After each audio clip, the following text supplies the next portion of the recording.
Assalamu alaikum, ‘yan uwa masu bibiyar wannan tasha ta mu ta Nawadim. A yau muna ɗauke ne da wata ‘yar tambaya guda ɗaya kamar haka. Wai me yasa sau da dama kalaman soyayya yake rasa darajarsa bayan masoya sun riga da sun yi aure?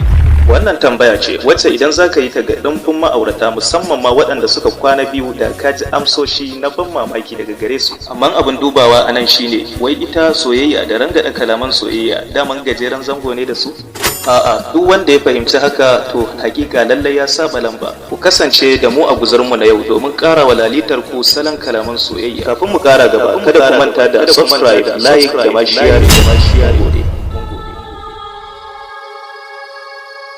Sweetina, hakika soyayyarki azaba ce mai kuna ga zuciyata, amma kullum roƙon Allah nake da ya ƙara ninka mini ita sau ba adadi.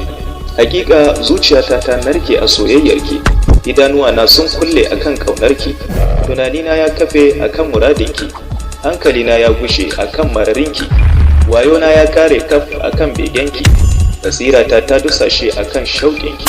A shirye nake da in yaki dukkanin wata matsala da za ta gindaya a tsakanina da soyayyarki.